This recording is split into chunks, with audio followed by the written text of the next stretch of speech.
Hi friends, welcome to Telugu update world. అసలు ఏం జరుగుతుంది? హైదరాబాద్ అండ్ ఖమ్మం ఘటనలు. ఇటీవల హైదరాబాద్, సైబరాబాద్ మరియు ఖమ్మం పోలీసులు భారీ సైబర్ ముఠాలను అరెస్ట్ చేశారు. ఖమ్మంలో ఏకంగా 547 కోట్లు మోసం చేసిన ముఠాను పట్టుకున్నారు.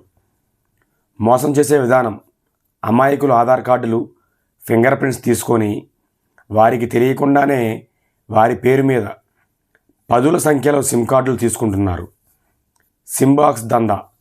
ఒకే బాక్సులో వందల సిమ్ కార్డులు పెట్టి విదేశాల నుంచి వచ్చే ఇంటర్నేషనల్ కాల్స్ని లోకల్ కాల్స్గా మార్చి రూటింగ్ మోసాలకు పాల్పడుతున్నారు. ప్రమాదం ఏంటంటే, ఈ ఫేక్ సిమ్ కార్డులతో వాళ్ళు నేరాలు, సైబర్ క్రైమ్ చేస్తే పోలీసులు వచ్చి సిమ్ కార్డు ఎవరి పేరు మీద ఉందా అని ఎంక్వైరీ చేస్తే ఆ అమాయకులను పట్టుకుంటున్నారు. మీకు ఈ వీడియో నచ్చితే లైక్ చేయండి, అలాగే ఈ వీడియోని మీ ఫ్రెండ్స్కి షేర్ చేయండి. చాలామందికి ఉపయోగపడుతుంది. ముఖ్యంగా మీ అందరికీ ఉపయోగపడడానికి నేను చెప్తున్నది ఏంటంటే, TAFCOP TAFCOP Sanchar Saathi పోర్టల్లో దీని గురించి చెప్తున్నాను అనమాట. ఈ పోర్టల్లో మీరు ఓపెన్ చేయగానే మీకు అక్కడ మొబైల్ నెంబర్ అడుగుతుంది. మీ ఆధార్ కార్డు మీద మీకు తెలియని సిమ్ కార్డులు ఉన్నాయా అంటే వెంటనే ఇలా చెక్ చేసుకోండి.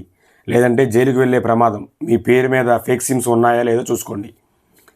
మీరేం చేయాలి అంటే, మీ ఆధార్ కార్డుతో మీకు తెలియకుండా వేరే వాళ్ళు సిమ్ కార్డులు వాడుతున్నారా జాగ్రత్త. ఇటీవల పోలీసులు వేల సంఖ్యలో ఇలాంటి ఫేక్ సిమ్ కార్డులు పట్టుకున్నారు.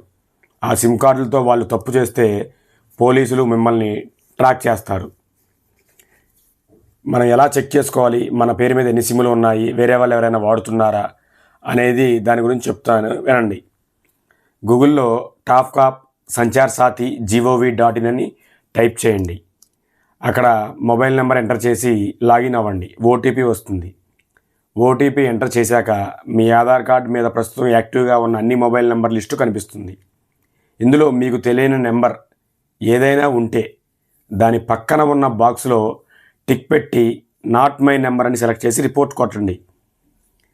రిజల్ట్ వచ్చింది. మీకు గవర్నమెంట్ ఆ నెంబర్ని రీవెరిఫై చేసి బ్లాక్ చేస్తుంది. వెంటనే మీ ఇంట్లో వాళ్ళ నెంబర్స్ కూడా చెక్ చేయండి. ఆ వీడియోని మీ ఫ్రెండ్స్ అందరికీ షేర్ చేయండి, వాళ్ళని కూడా సేవ్ చేయండి. షాకింగ్ న్యూస్ ఏంటంటే, ఈ సిమ్ బాక్స్ దందా టెలికాం నిబంధనలకు విరుద్ధంగా విదేశాల నుంచి వచ్చే ఇంటర్నేషనల్ కాల్స్ని అక్రమంగా లోకల్ కాల్స్గా మార్చే ఒక చట్టవిరుద్ధమైన వ్యాపారం. దీనిని టెక్నికల్ భాషలో గ్రే ట్రాఫిక్ లేదా ఇంటర్ కనెక్ట్ బైపాస్ ఫ్రాడ్ అని అంటారు. దీని గురించి పూర్తిగా చెప్తాను, వినండి. సాధారణంగా ఎవరైనా విదేశాల నుండి ఇండియాకి ఫోన్ చేస్తే ఆ కాల్ అధికారిక టెలికాం గేట్వేలు like Airtel, Jio, BSNL gateway ద్వారా రావాలి. దీనికి కొంత charge, IUC inter connect usage charge ఉంటుంది. కానీ ఈ సిమ్ బాక్స్ దందాలో ఏం చేస్తారంటే, విదేశాల నుంచి వచ్చే కాల్స్ని ఇంటర్నెట్ VoIP ద్వారా రిసీవ్ చేసుకుంటారు.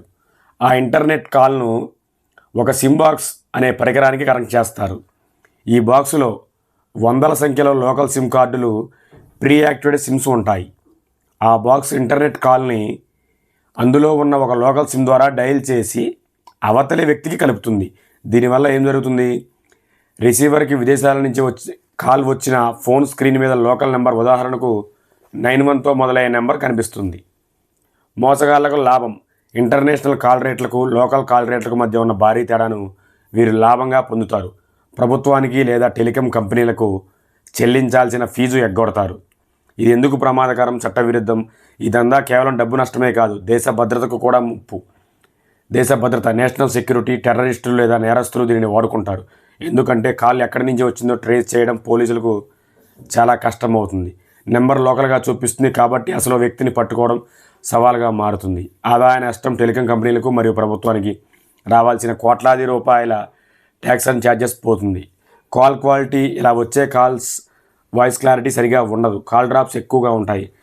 క్లుప్తంగా చెప్పాలి అంటే, చట్టపరమైన టెలికాం గేట్వేలను బైపాస్ చేసి ప్రభుత్వానికి పన్ను ఎగ్గొట్టి సెక్యూరిటీకి ముప్పు తెచ్చేదే ఈ సిమ్ బాక్స్ దందా. కానీ ఈ సిమ్ బాక్స్లో ఏమవుతుంది?